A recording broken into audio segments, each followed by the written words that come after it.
Okay, good afternoon, everybody. Today, let's continue our class, Medical Research Methods. And today is the chapter 4. I would like to talk about the new drug development for metabolic diseases. And let me show my PPT, okay? Okay, here show my PPT. And let's start today's topic. First, this shows the outlines for today's topic.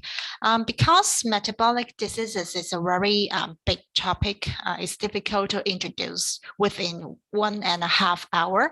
So here I only choose some maybe key important findings in this area to introduce to you.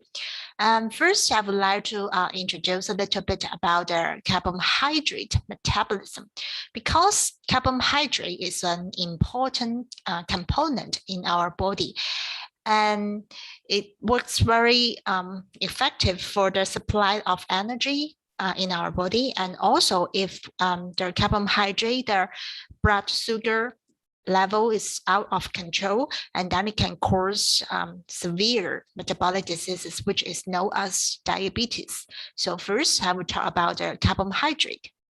And next would be the lipid metabolism. And besides carbohydrate, actually lipids are also another important materials in our body.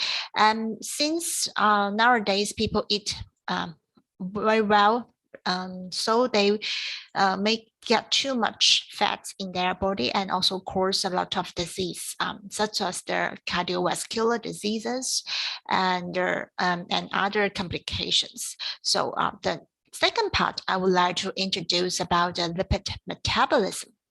And last, talk about the drugs for the treatment of diabetes, because as I mentioned, the metabolic disease is too big topic to I will reduce the topic focus on the diabetes treatment. And as we know, diabetes is both related to sugar and also the fat. So this first two part is closely related to the third part. So this is what I'm going to introduce for tonight. First is the introduction about the carbohydrates.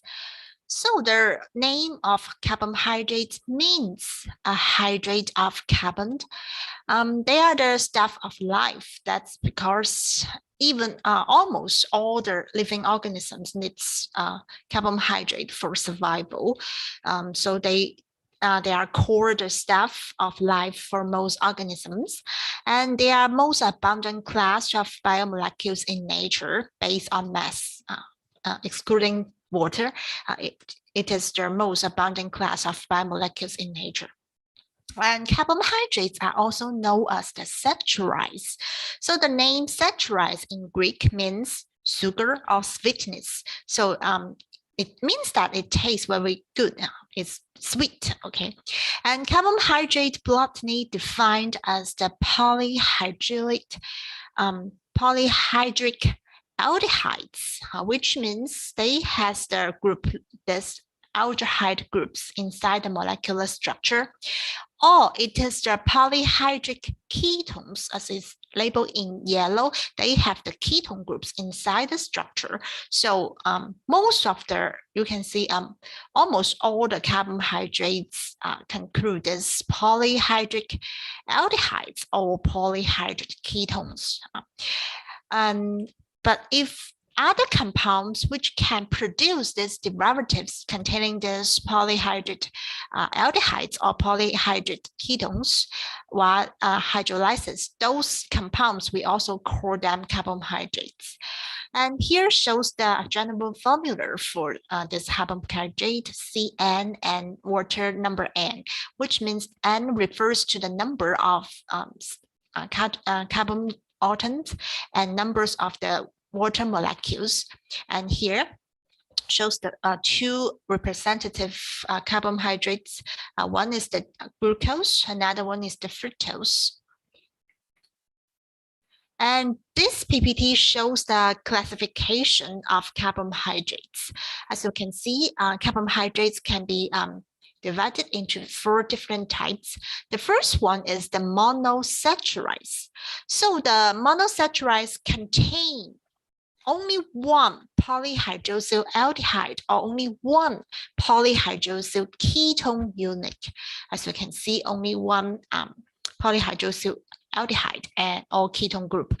So this is the most simple structure of carbohydrate. So it is called monosaccharides. And then the second type is the disaccharides. So it's easy to understand. This time there is 2 monosaccharide units linked together by a covalent bond. So the name for this covalent bond is glycolytic bonds. So it's linked by this covalent bonds. 2 monosaccharides form the disaccharides. So here shows 2 examples. One is the beta D mantose, another one is the alpha lactose. And then next is the oligosaccharides. Usually these oligosaccharides contain from 3 to 10, which means that more than 3 monosaccharides but less than 10 monosaccharides units. And then this we call oligosaccharides. And the last one is the polysaccharides. Usually these polysaccharides contain very, very long chains, sometimes hundreds or thousands of monosaccharide units.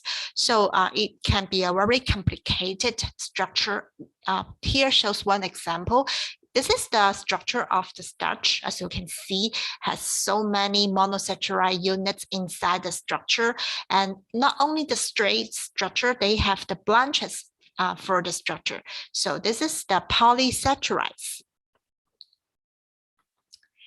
And then talk about the digestion. So usually we get the carbohydrates from our food, usually from the food we eat. Usually inside most of the plants, the carbohydrates are stored as the form of starch.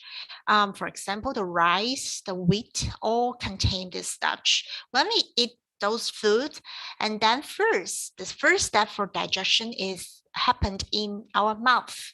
Our mouth has this saliva which contain alpha amylase, and later when the food passed to the small intestine, and in the pancreatic juice, it contains more alpha amylase. So from the mouth and the small intestine, from the under the function of the alpha amylase, the starch divided or hydrolyzes to mantose, chip mantose, and the dextrin and the isomentose.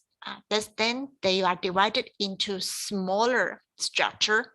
And then later in the small intestine, the lower location of the small intestine, and finally under this alpha glucosidase and the dextrinases. So two another enzymes can hydrolyze those mantose, trimantose into the glucose.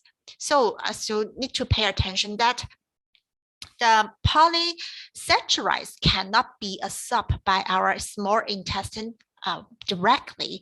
They need to be break down and then turned into monosaccharides in the form of, usually in the form of glucose.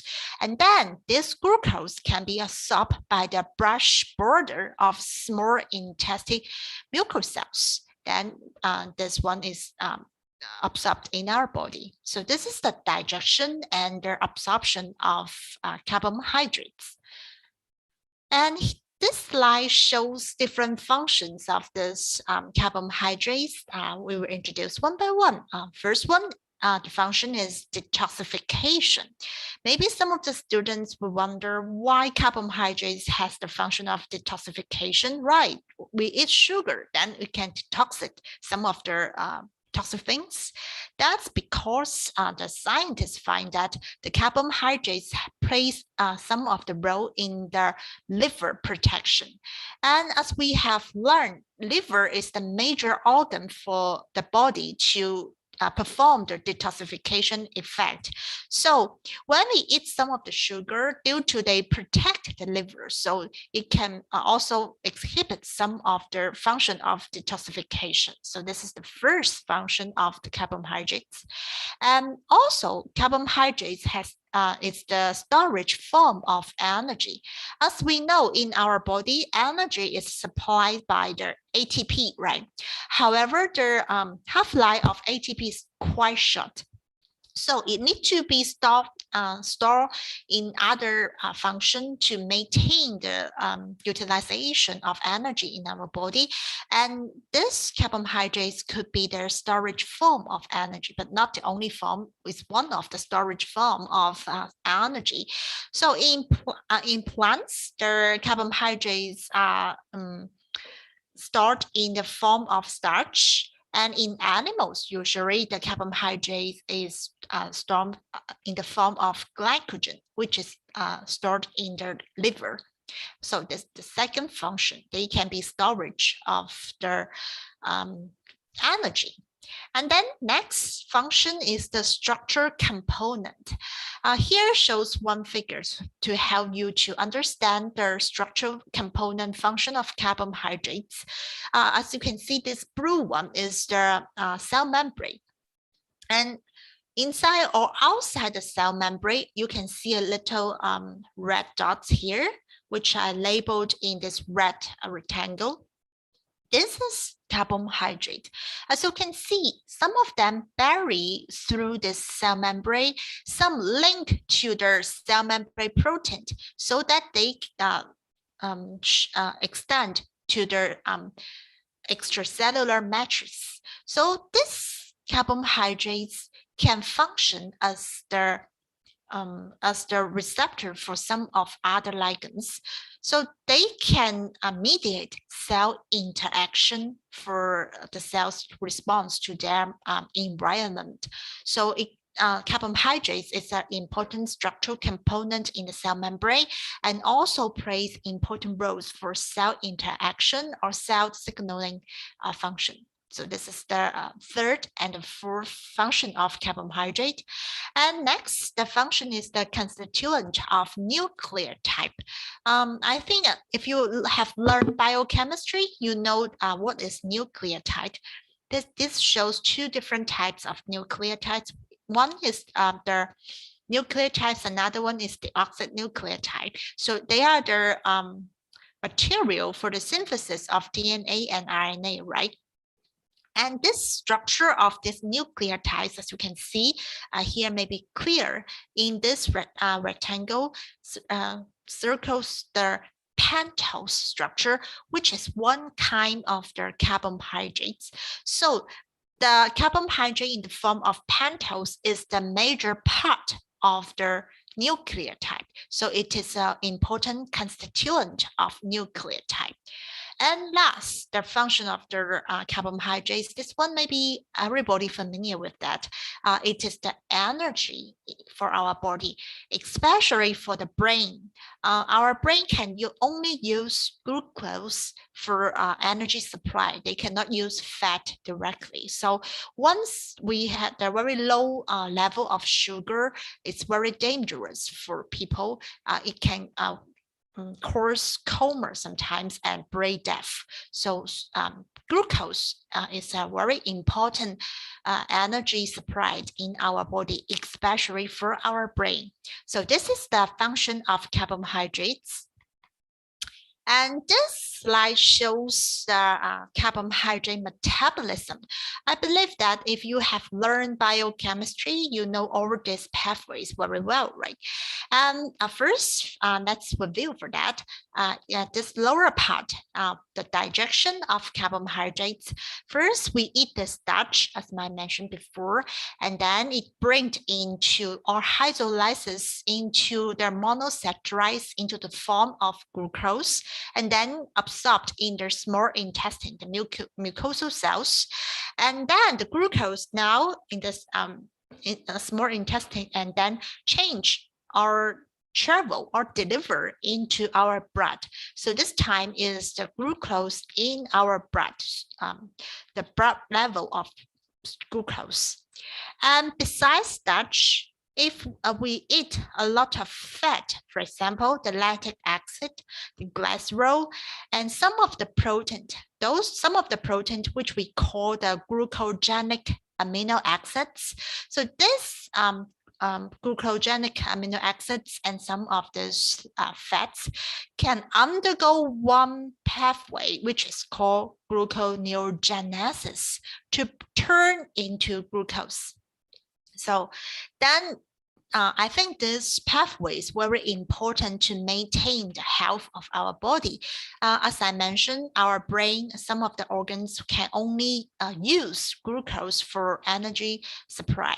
So if we undergo a long-term starvation, we don't have food for a long time, then inside our body, our fat can undergo this process, gluconeogenesis, to produce sugar to maintain the function of our brain to keep us survive.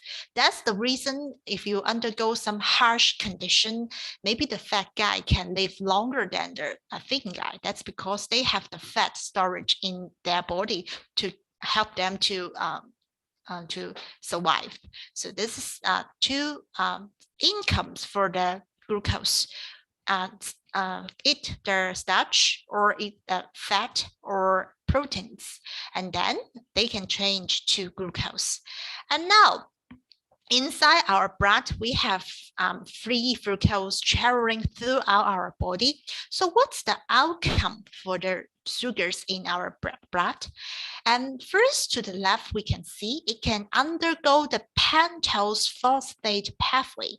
And as we mentioned in the last slide, the pentose is the major constituent for nucleotide, right? So the glucose, actually, it contains 6 carbon units. However, the pentose have only 5 carbon atoms. So the 6 carbon atom glucose need to undergo this pentose phosphate pathway to change into the 5 carbon atom ribose. And also they have the byproducts, which we call NADPH. So this NADPH, this reduced form of NADPH, are also important energy supplied players in our body. So this is one outcome, the glucose change into ribose to make the nucleotides. And to the right, as you can see, the glucose can also undergo the glycolytic pathway. So the glycolytic pathway, after that, the product for glucose will be pyruvate. And then the pyruvate may undergo 2 different directions, depends on the condition our body. So from the top, if our body have enough oxygen level inside, then this pyruvate will undergo the aerobic oxidation. And then the final product for this oxidation will be water, carbon dioxide, and a lot of ATP. So this aerobic oxidation is the main pathway for the carbohydrates to produce energy. As we can see, produce a lot of ATP. So this is the condition with oxygen. However, if you are undergo some harsh condition, for example, you are on a very high mountain with low level of oxygen, if you are doing exercise, you are out of breath, you don't have enough inhale of oxygen inside your body, then this pyruvate will undergo an aerobic oxidation pathway.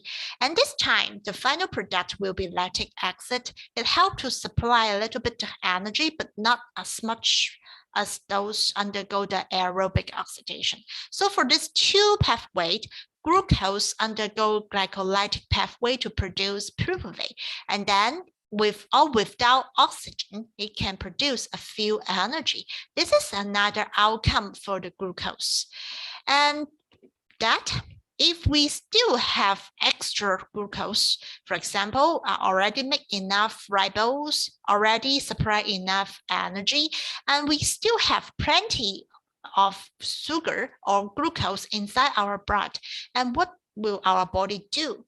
And this glucose can undergo one pathway, which is called glycogenesis, to form the glycogen.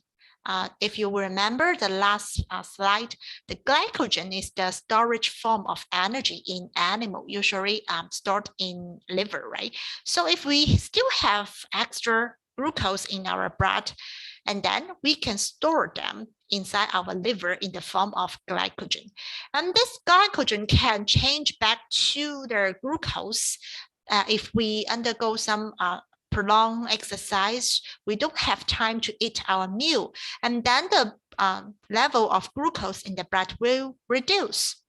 So this time, to maintain the sugar level in our blood, the glycogen can undergo the glycogenolysis to produce glucose again to maintain the sugar level in our blood.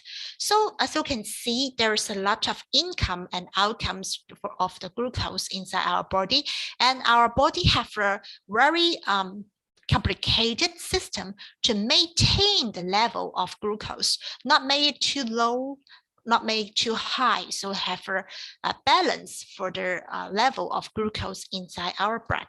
So this is the outline of carbohydrate metabolism. I believe that you all learned this pathway very well in your biochemistry class. So here I just give you a quick review about their pathways. And this slide shows the location for each of the carbohydrate metabolism. As you can see, when the glucose is absorbed inside the cells, then it can undergo the glycolysis. This step is happened in the cytosol. And then the product for the glycolysis would be the pyruvate. And then under two different conditions, when with oxygen present, and then this pyruvate will move inside the mitochondria and then undergo this citric acid cycle to produce ATP, a lot of ATP. On the other hand, if without oxygen absence, then the pyruvate will turn into the lactic. And this is the location for each of the pathway for the carbohydrate metabolism. And then this carbohydrate metabolism is a biochemical process responsible for the formation, breakdown, and interconversion of carbohydrates in living organisms. So based on the different characteristics of this carbohydrate metabolism, you can divide them into two different types. One is the anabolic pathways, which means that you can understand that as a synthesis, and including the pathway glucogenesis, which produce glucogen, and another one, gluconeogenesis, making non-carbohydrate into the glucose. So there's two pathway, you can call it the anabolic pathway. And all the on the other hand, the breakdown of some the materials we call the catabolic pathways, including the glycolysis, making the glucose into the pyruvate, and also the glycogenolysis, break down the glycogen into glucose. So there's two pathways, you can call them catabolic pathways. And for this TAC cycle, which is also called the tricarboxylic acid cycle, which is a very famous cycle in the study of biochemistry. I think every teacher will spend a lot of time to explain every details in this TCA cycle. And this one contain both the anabolic and catabolic characteristic. So we called it metabolic pathways, which means include both the anabolic and catabolic. And this slide shows the blood sugar and its regulation. So to the left, this yellow figure shows the blood sugar level which is the normal, which are the abnormal level. Here shows that. First, as you can see, the normal blood sugar ranging from 60 to 100 milligram per 100 milliliter of blood, which can also be calculated as 3.9 to around 6 millimole. And this is the normal range of the blood glucose level. If the blood sugar level higher than that, for example, more than 6 millimole, then we call hyperglycemia, which means high blood sugar level. On the other hand, if lower than 2.8 millimole, we call hypoglycemia, which means the low blood sugar level. Okay, as you can see here, if too high sugar level in our body, it can develop one disease, which is called diabetes. On the other hand, lower level of the blood sugar is not good to our health either. For example, if a little bit lower than the normal value, it will cause hunger, sweating, and trembling. Shaking hands, for example, for the patient. And then even lower, for example, lower than the 40 milligram per 100 milliliter, and it could be lethal. It will cause convulsion and coma for the people, because as I mentioned, our brain can only use sugar for the energy supply. So too low level of sugar can cause the dysfunction of our brain. So too low may cause the permanent brain damage. So here again shows the income and outcome of the blood sugar. We can get that from food and from our storage liver glycogen, and the non-carbohydrates change to glucose inside our body, and other complicated saccharides change to glucose. And outcome, it can go undergo the aerobic oxidation or anaerobic oxidation, and it can change to glycogen in the liver. It can change back to other saccharides, and it can change to the non-carbohydrates. So most of the time, this income and outcome should be balanced in healthy people. However, once the sugar level higher than around 9 millimole, then it will higher than more than the threshold of the kidney. What does that mean? It means that the circulating glucose in our blood can be absorbed back from the kidney. If the sugar level are too high, the kidney cannot absorb them enough. So in this time, the glucose will be released in our urine and cause disease. So this is the source and fate of the blood sugar. And because the sugar level is very important in our body, so our body have a lot of hormones to help to regulate the blood sugar level.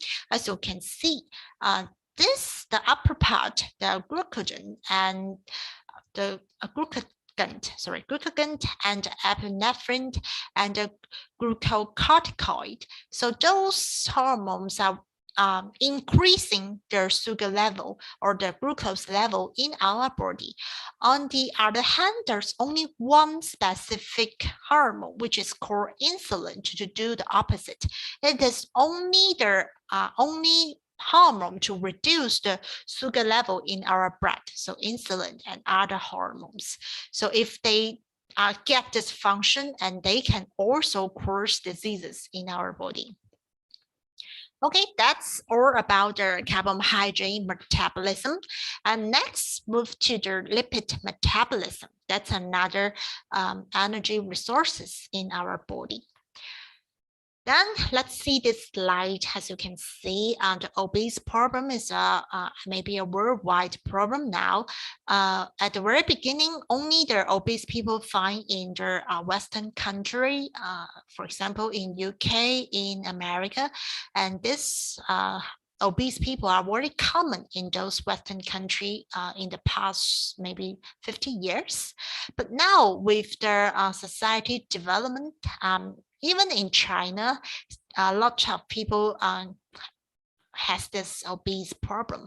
As you can see in this figure, a lot of children get overweight during sometimes the primary school or kindergarten. They would already developed the obese problem, and as they get older and older, they will get a lot of complication because of their obese condition. So this is a worldwide important health challenging in all over the world, I think.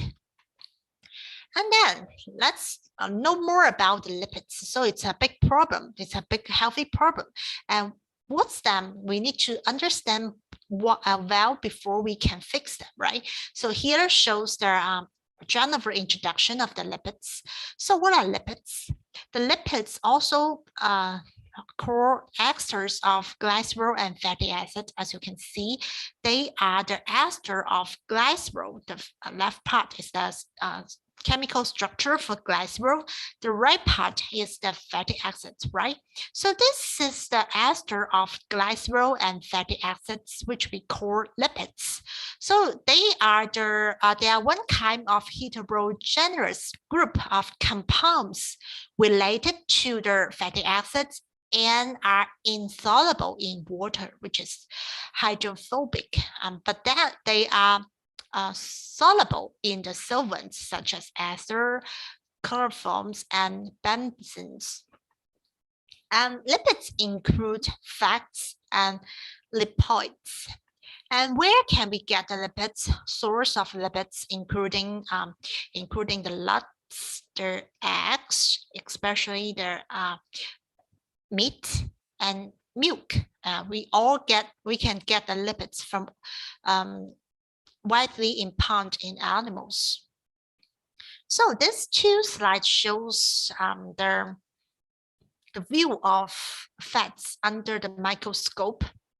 The first one, the figure A, it is a cross section of human white adipose tissue. As you can see here, this is the cells. As this arrow pointed, this is a cell. Each cell contains a fat droplet, which is white color. This is the cells contain a fat droplet. Because the fat droplet is so large, so it squeeze the nucleus of the cells against the plasma membrane, which is located here. These red dots, actually, they are the nucleus because the cells is full of the fat droplets. So the nucleus is squeezed only in the corner of the plasma membrane. So this is the cross section of the human or animal white adipose tissue. And then figure B is a cross section of plant cells. It's the cotyledon cells from a seed. As you can see, these large dark structures are protein bodies. These protein bodies are surrounded by a lot of white dots, right? These white dots are the storage oils, which is light colored oil bodies. So this from animal, this from plant shows the presence of the lipids inside the cells. And then let's talk a little bit about the characteristics of the lipids. So the lipids are relatively insoluble in water. As I mentioned, is hydrophobic. They have the hydrophobic characteristic.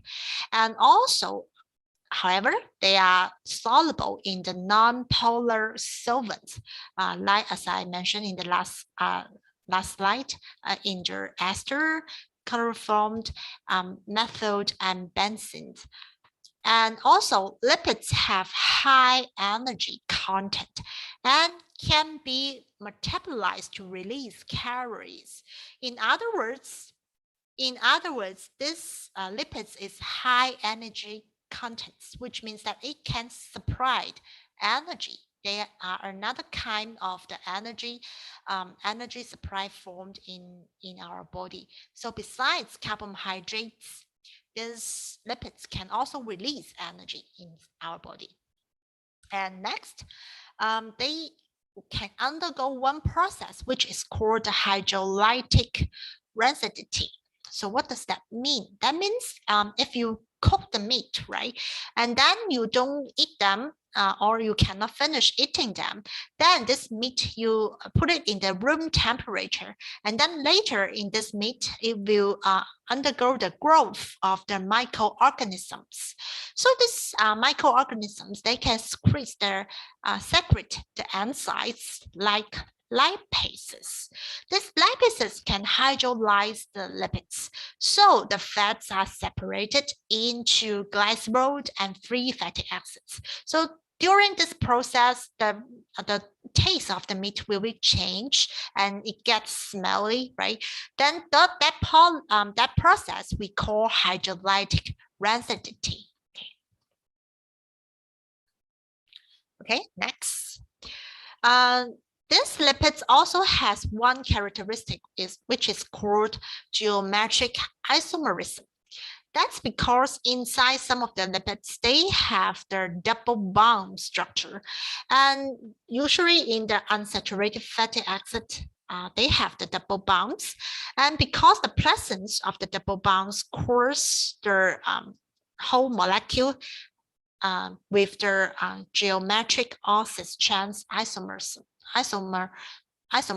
So this due to the double bond, cause the some of the lipids presents this geometric isomers. And next, let's introduce a little bit the functions of the lipids. Here shows the major one. I think it's their energy source. It can be one kind of energy source. And compared to carbohydrates, it's even better energy source because lipids can produce 9.5 kilocalories per gram when compared to the carbohydrates. Carbohydrate can only produce about 4 kilocalories per gram. So on the same weight, lipids are more effective to produce energy. So the main function for the lipids, the first one would be it can be the energy source.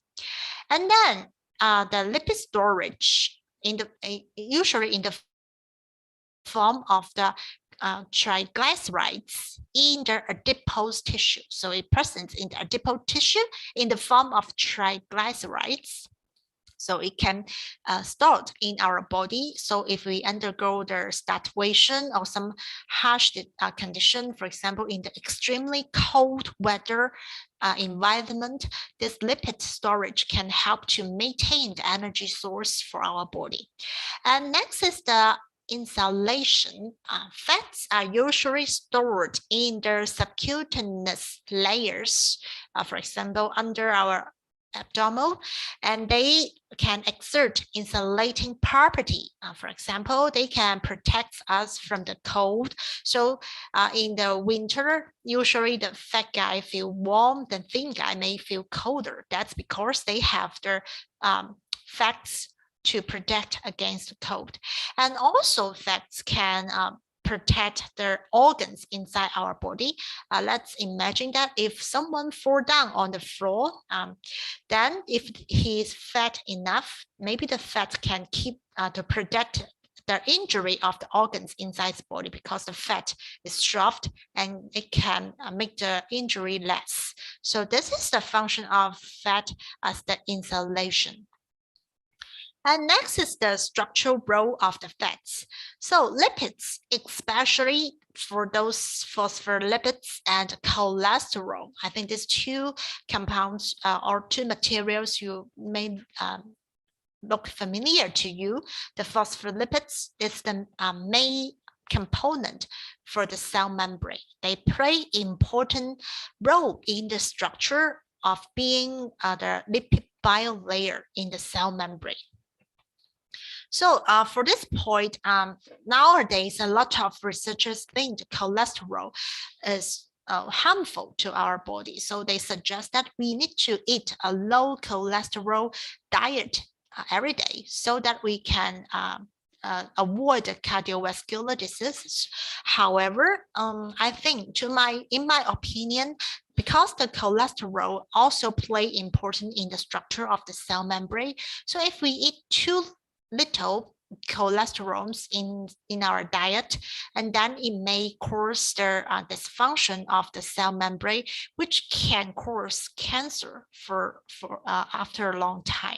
So I think everything you need to get a balance, not too much, not too few, to make their body have the excellent condition. So every extreme conditions or extreme suggestion maybe is not good to our health. So you need to have your own judgment to decide how many nutrition you need to take every day, and based on your own knowledge.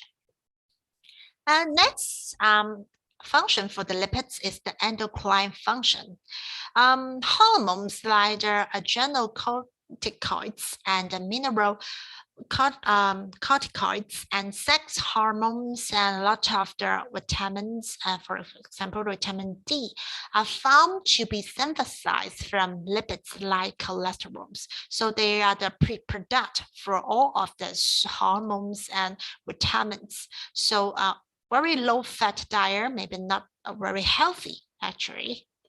And other activities, some of the lipids collected from different organisms, for example, this squalene, it is a steroid from the shark spread.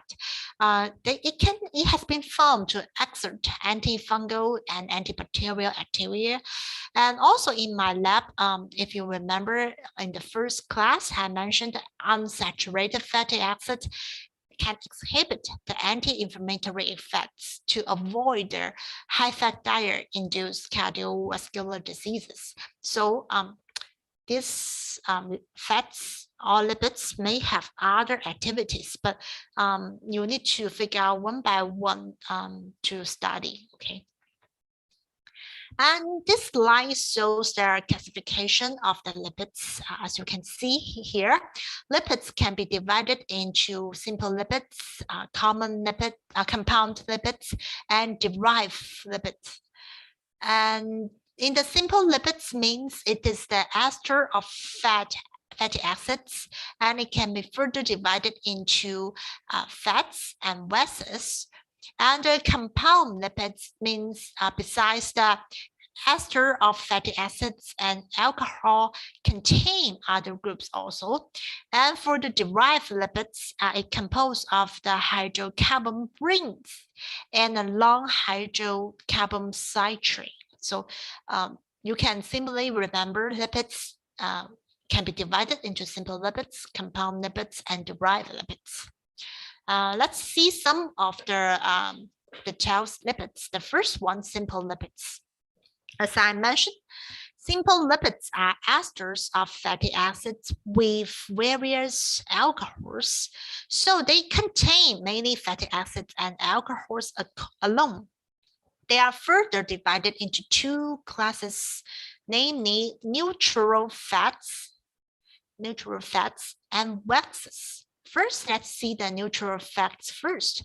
They are the triester of fatty acids with glycerol, which means that they have the structure of glycerol, which contains 3 hydroxyl group, right? Each of the hydroxyl group, they can form the esters with different fatty acids, usually 3 fatty acids to form this triester. The example for the neutral fats will be the triacylglycerol. And the next one is the waxes. Waxes are esters of fatty acids with higher monohydroxyl group aliphatic alcohols. For example, the B wax. Here shows the structure for the triglyceride and the B wax. So you can see the first one, the left part is the structure of the glycerol, right? It contains 3 hydroxyl group and then 3 molecule of fatty acids to the right, and then they form the ester here. Then this compound is we call the neutral fats. So also the name is the triglyceride. And another one is the fatty acid plus the alcohol here. And to this point, it's saturated fatty acid, which is called palmitic acid, and alcohol is the tricotonyl alcohol, and this is the major component of the beeswax. And next is the compound lipids. It is the extra of fatty acids containing other groups. First one is the phospholipids. This is a very important compound lipids. So to this name, phospholipids, you can know that in addition to the fatty acids and alcohol presence, they also contained phosphorus group. Phosphorus groups here labeled in this yellow as the phosphorus group, and also a little bit labeled in this green as the nitrogenous bases and other substitution groups. So this is phospholipids are the major component to form the phospholipid bilayer of the cell membrane. So this is a very important type of compound lipids, phospholipids. And next, lipids containing carbohydrates are referred as glycolipids. So to this name, you know that besides lipid structure, they have the carbohydrate structure. So they call it glycolipids. So they contain a special alcohol moiety called Sglt or Sglt, and nitrogenous base. So here shows some of the examples for this glycolipids. They also play some of their specific function inside the cells. And this sulfur lipids. So this means the lipids with the sulfate group, which I circle here with the red rectangle. This is the sulfate group. So lipids plus sulfate group, then we called sulfur lipids. This is one of the examples shown here.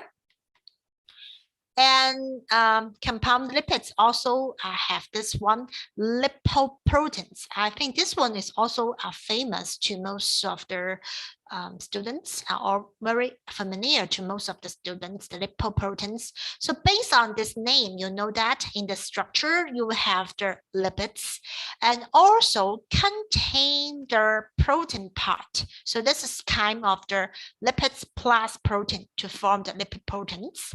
And they are core lipoproteins. So the examples for that are the chylomicrons and the VLDL, the LDL and HDL. I think the VLDL, LDL, and HDL, you have heard of that. VLDL means very low density of lipid protein. LDL, low density lipid protein, and high density lipid protein. So this one is closely related to most of the vessel diseases. For example, if we have a high level of LDL, it's more likely to develop the atherosclerosis in the vessel. The clots form in the vessels and then block the vessel. So it's blocked and then cause the cardiovascular diseases. So this is one kind of the compound lipids, the lipoproteins. And last, we'll talk about the derived lipids. Derived lipids include hydrolysis product of simple and compound lipids. So if we from the simple lipids, the hydrolysis product will be fatty acid plus the glycerol, right? And if it's the compound lipids, so besides the fatty acids and glycerol, and have other compounds such as steroid, the terpenes, something. And here I select some of the derived lipids to introduce. The first one is the fatty acids. Why fatty acids are important? That's because after the breakdown of the lipids, fatty acid will be released in our blood, and it can cause severe cardiovascular diseases.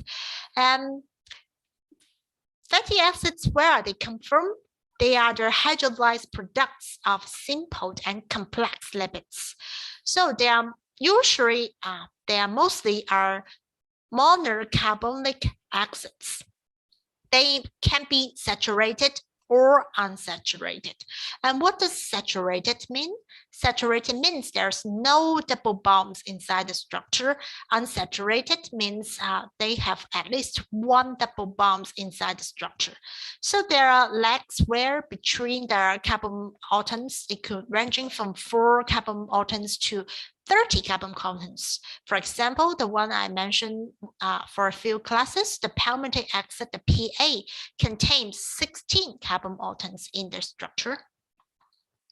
Then the next derived lipids, besides the fatty acids, another part will be alcohol. So it includes molecules with the hydroxyl group as the functional group, right? It also varies from this one, the simple straight chain, to even the cyclic alcohols, for example, the cholesterol. So this alcohol part could be a simple structure or complicated structure.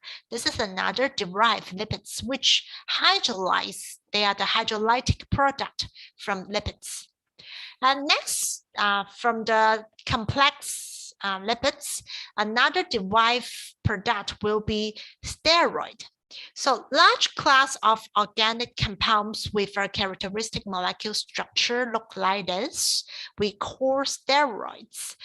The most famous one would be the cholesterol and its derivative, the cholesterol ester. And other steroids can include the sex hormones. So those are very common steroids in our body, and other substances associated with the lipids, including the carotenoids and the hydrocarbons, such as the pentose, and the terpenes, steroids, and vitamin, the fat-soluble vitamins, including the vitamin A, D, E, and K. So those are the substances associated with lipids. So last, I have a little bit classification of the fatty acids. It can be divided into different types based on different standards. So if based on the chain length of the fatty acids, it can be divided into short chain fatty acids, usually contains less than 10 carbon atoms. The next one will be the medium chain fatty acids, including more than 10 but less than 20 carbon atoms. And last, if it contains more than 20 carbon atoms, it could be the long chain fatty acids. And on the other hand, if we are based on the degree of saturation, the fatty acids can be divided into saturated fatty acids, which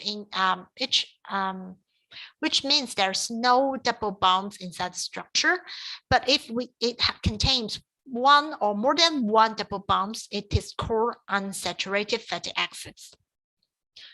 So the unsaturated fatty acids, based on the different number of double bonds, can further be divided into the monounsaturated fatty acids and polyunsaturated fatty acids.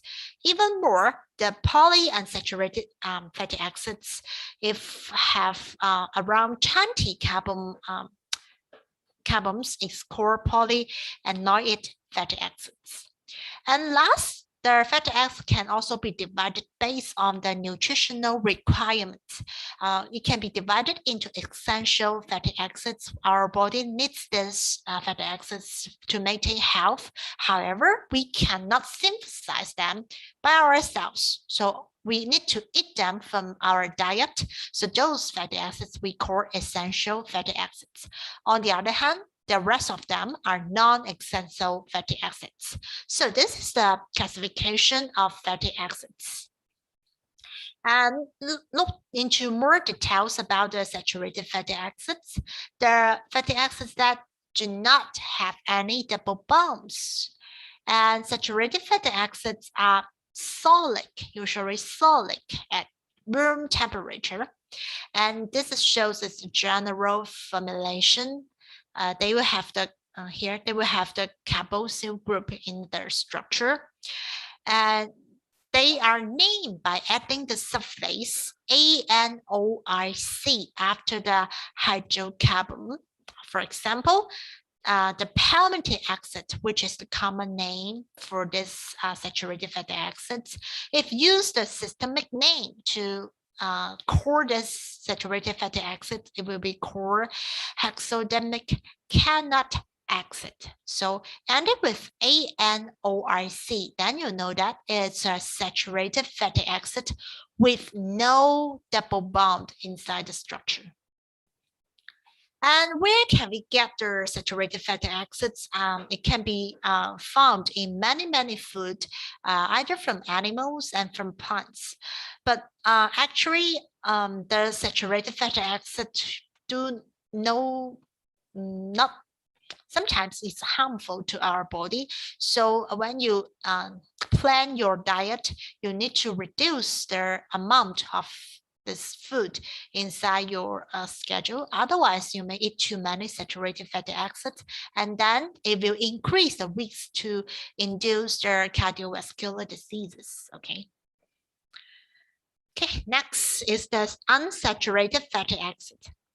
And unsaturated fatty acids can have one or more double bonds along its hydrocarbon chain. And fatty acid with one double bond is called monounsaturated fatty acids. And if it contains two or more than two double bonds, it is called polyunsaturated fatty acids.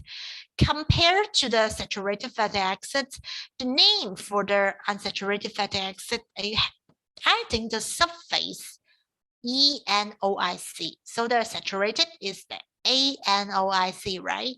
The unsaturated is the ENOIC, using this suffix after the systemic name. So the unsaturated fatty acids are similar to the saturated fatty acids in reactions of the carboxylic group because they both contain this carboxylic group. So their characteristic or reactions related to this carboxylic group should be the same because they have the similar carboxylic group inside their structure. However, the unsaturated fatty acids show properties due to the presence of the double bond. The unsaturated fatty acids exhibit the geometrical isomerism on the double bonds, and common unsaturated fatty acid we commonly found in our daily life, including the oleic acids, which the system name is octadecanoic acid. And you can see there's a number 9 here, which this number means the location of the double bond. So another one, EPA and DHA, as you can see, 5, 8, 11, 14, 17. It means that there are 5 double bonds inside the structure. And this EPA and DHA are essential fatty acids in our body because it's benefit for the development of the brain. So in China, some of the milk formula for the babies, they will contain this EPA and DHA. And the parents think that those milk formula with the EPA, DHA may make their babies more much carer in the future. So this is the unsaturated fatty acids and its application. And next, move to the digestion and absorption of the lipids.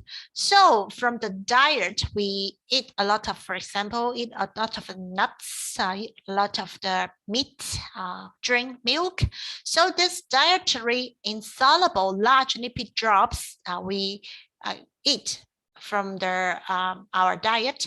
And then when they mix with the bile salts, they will change from the large lipid droplets into the micelles, which means that the small droplets of the lipids. And then under the hydrolysis of the lipase, the lipid lipase, and then firstly, it's structure, and then they release the fatty acids and then absorb in the small intestine in the mucosal cells. And then they need to run through or transport into the blood. However, as I mentioned, the lipids is insoluble in water, right? So they need to some of the vectors or lipoproteins to carry them to circulating through to our body.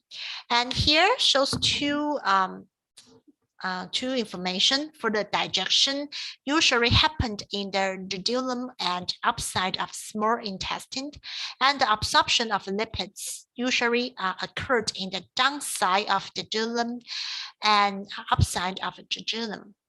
Okay, this is the location for digestion and absorption of the lipids. And then after the digestion and absorption, and the lipids stored in our body. And then one concept, mobilization of fats, which means is the use of the fats.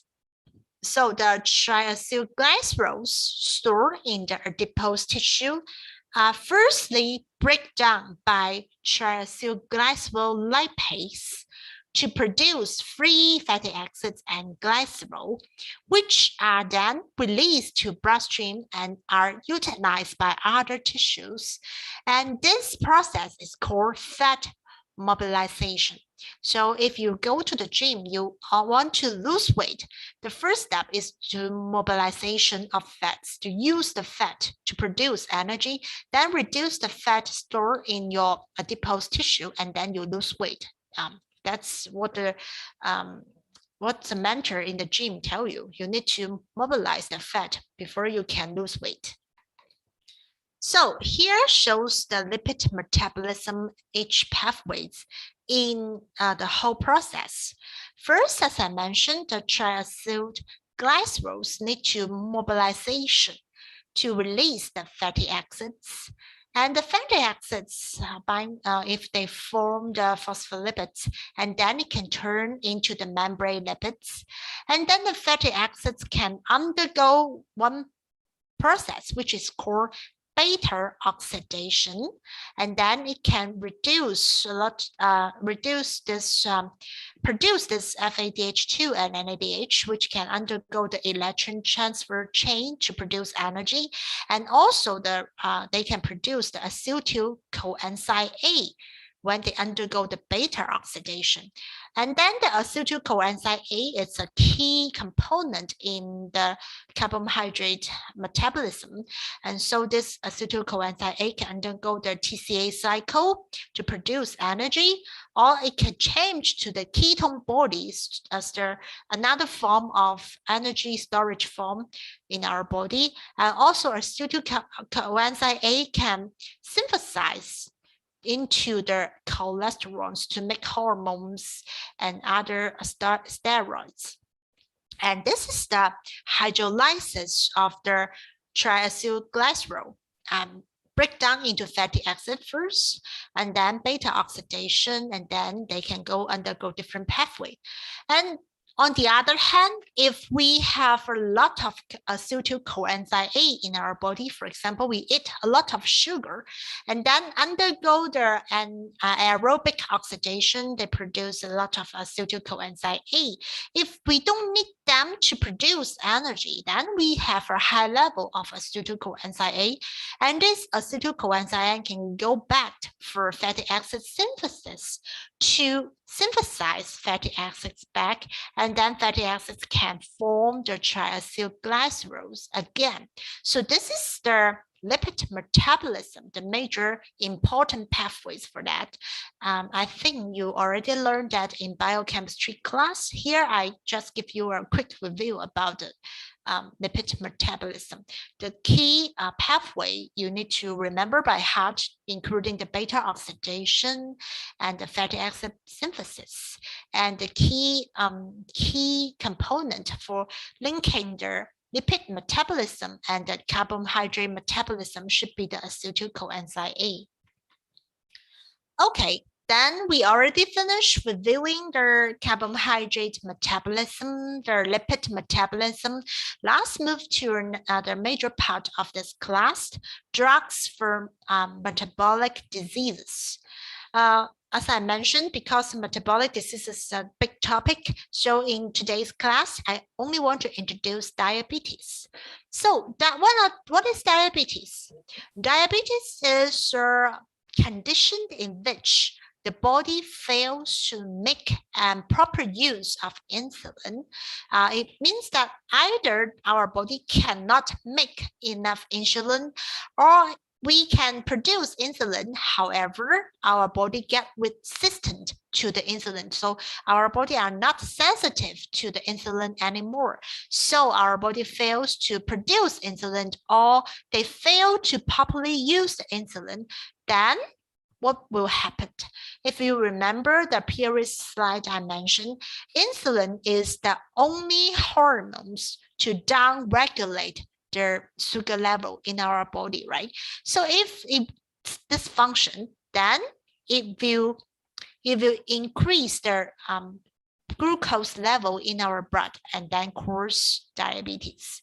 So insulin is a hormone the body uses to convert starch, sugar, and other food products into energy for the body to function properly, which means that the insulin can accelerate the outcome of the glucose.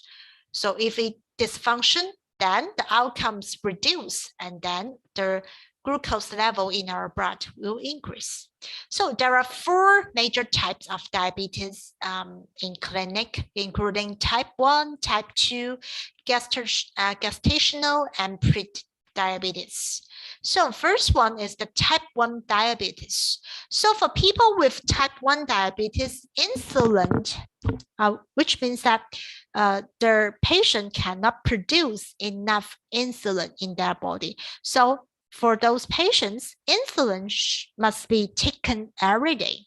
As you can see, the figures on the top is a healthy people. So the healthy people, they can eat their diet every day from the gastric, then absorb the glucose from the small intestine, right? And then the small dots represents the glucose. And then our pancreas, they can produce insulin so that they can down-regulate their glucose level in our blood by the glucose, promote the glucose storage or the glucose usage in our body. So this is the healthy people condition, and then the insulin produced and then help to promote the outcome of the insulin. So they maintain their proper level of glucose in the blood. However, for the type 1 diabetes patient, as you can see, then the pancreatic cannot produce enough insulin, right?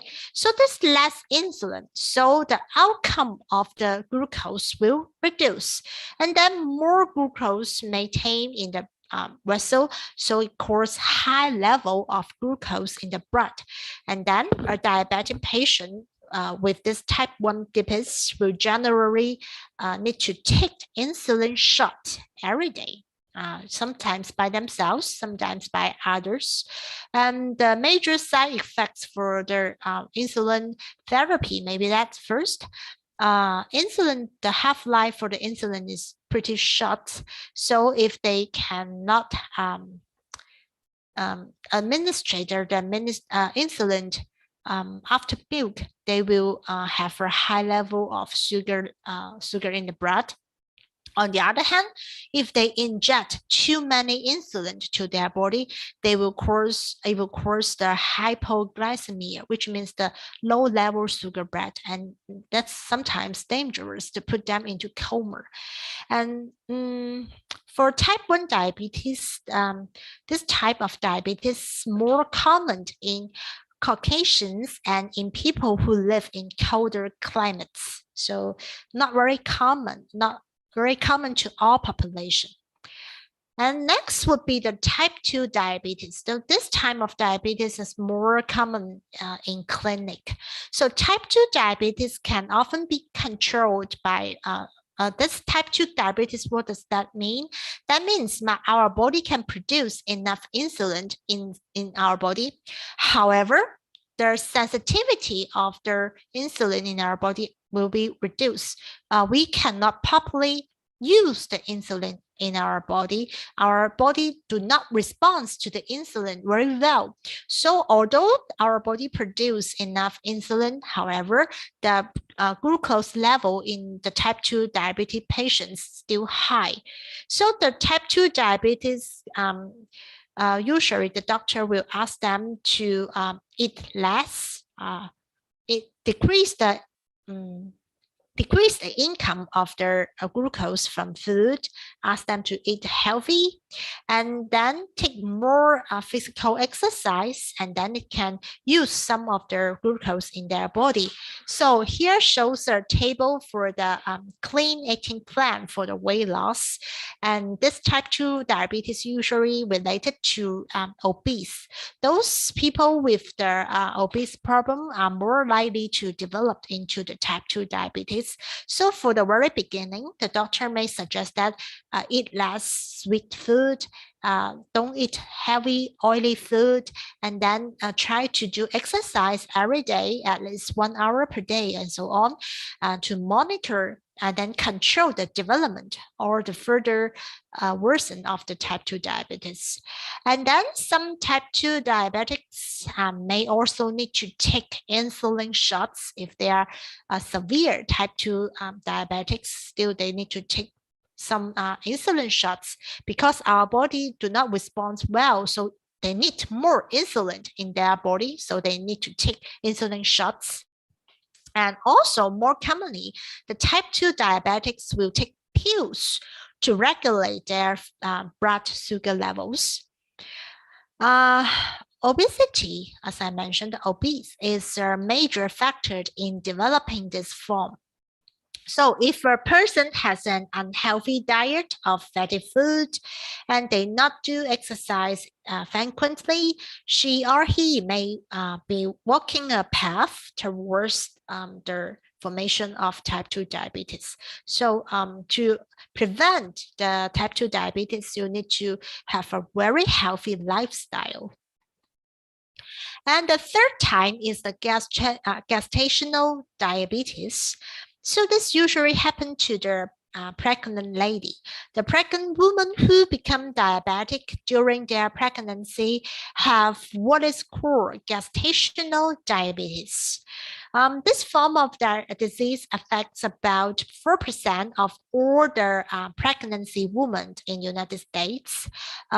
Women become diabetics during their pregnancy are likely to have a family history of the condition. And also if they eat too many or they are fat, and it's more likely to develop this gestational diabetes. It's a risk factor for those people. And the prediabetes. The prediabetes is simply a term for an individual who has blood glucose levels higher than normal.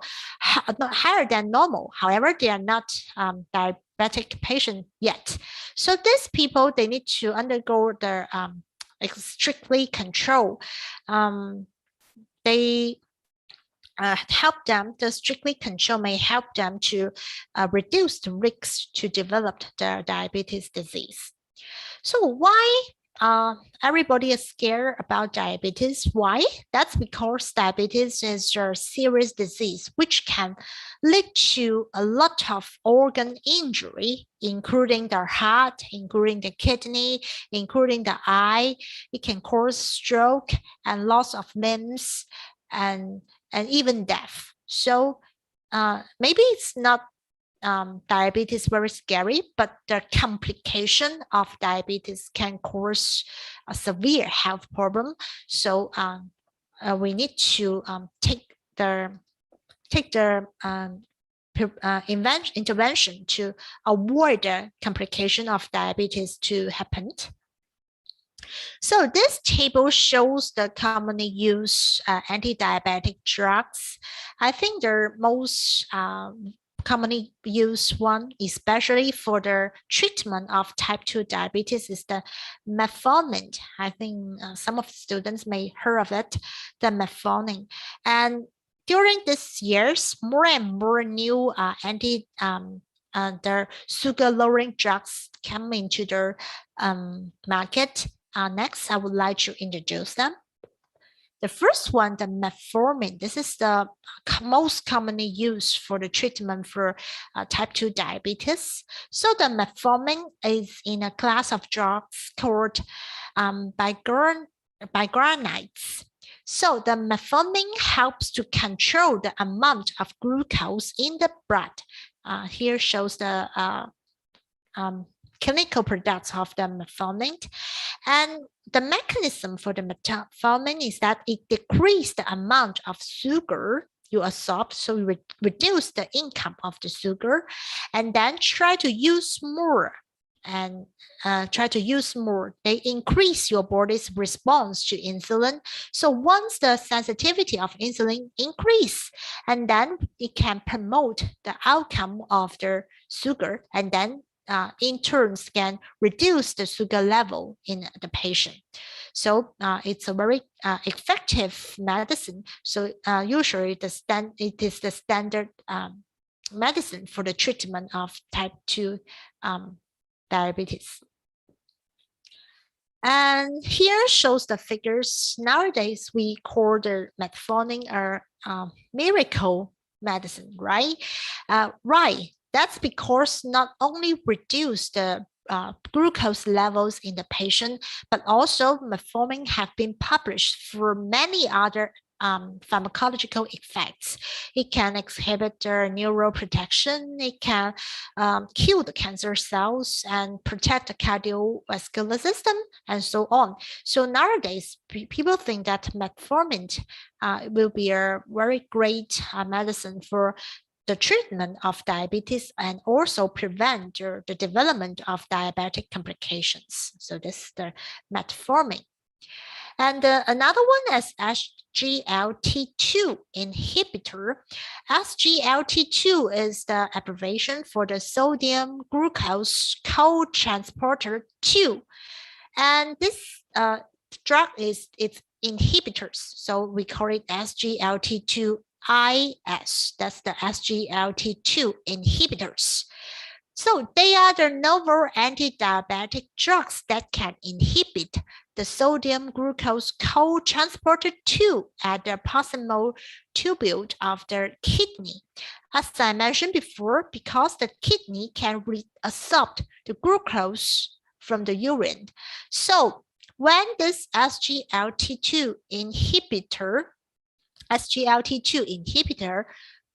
take in the patient, and they can block this co-transporter so that they will reduce the reabsorption of the glucose in the kidney, so they can reduce the sugar level in the patient.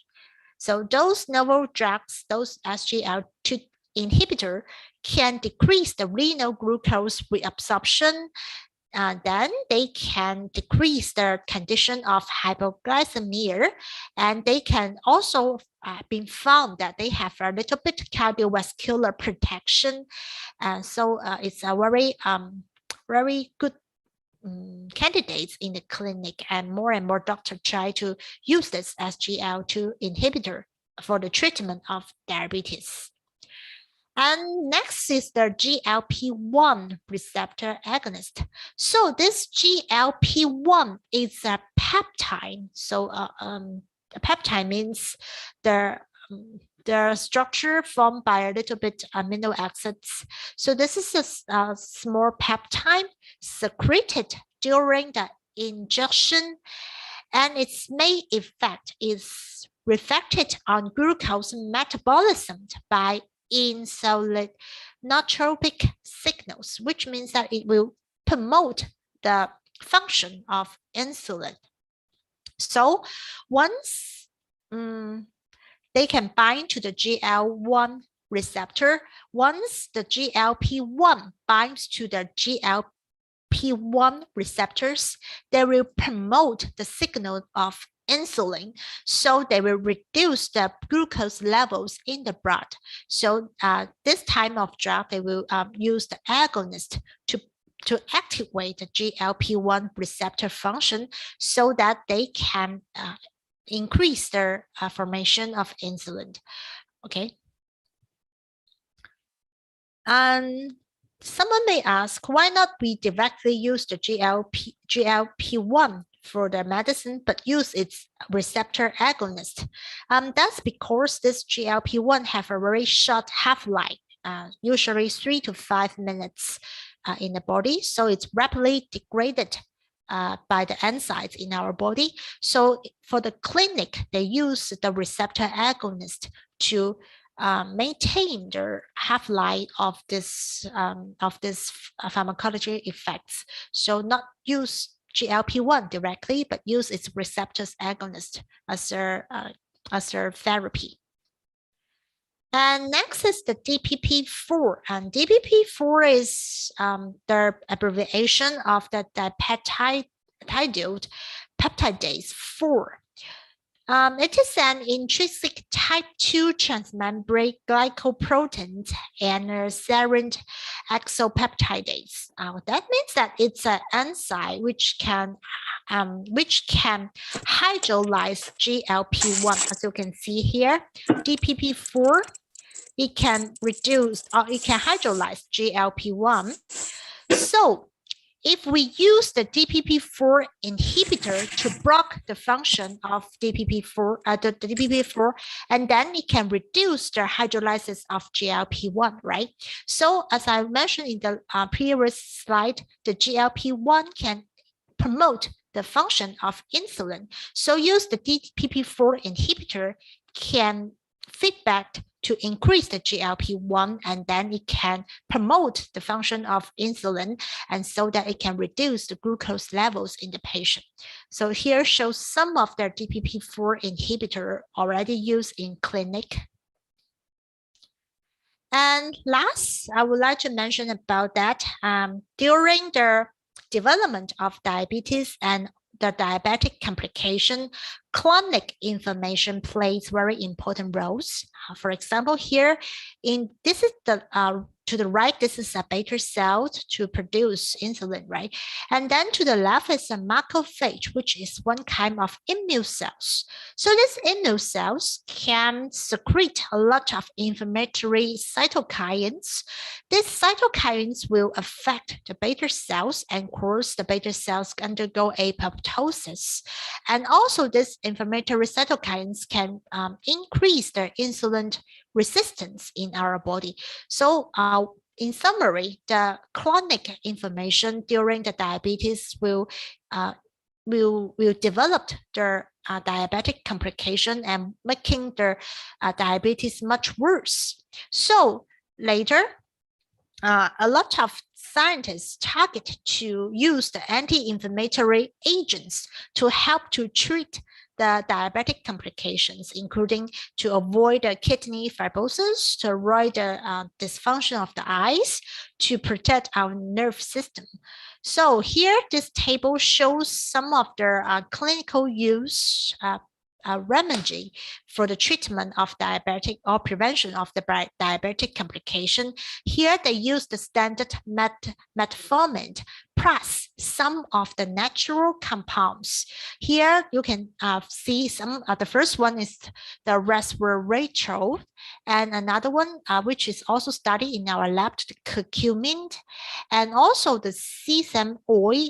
And all of these natural products can exhibit the anti-inflammatory effect. So using the glucose lowering agents plus the anti-inflammatory agents, maybe they can double target to the pathology of the diabetic complication so that they can have a better outcomes for the patient. And also because diabetes is a long-term disease, so the long-term administration of pharmaceutical drugs may cause many side effects. But on the other hand, the natural compounds, the natural products can be found in our daily life. So sometimes they can be recommended as the food supplements to prevent or help to alleviate the complications associated with the type 2 diabetes. So many clinical trials try to figure out this sugar-lowering drugs plus anti-inflammatory drugs for the treatment of diabetes. Okay, that's all for today's class. We talk about the carbohydrate metabolism, talk about the lipid metabolism, and the last part we introduce diabetes. What are diabetes? The classification of diabetes, and talk about the the glucose lowering agents and how to prevent the diabetic complications. So I hope you can follow the whole topic. If you have any question, welcome to send me email. That's all for today's class. Thank you so much. Okay, bye-bye. Thank you, ma'am. You're welcome. Thank you. Bye-bye. Bye-bye.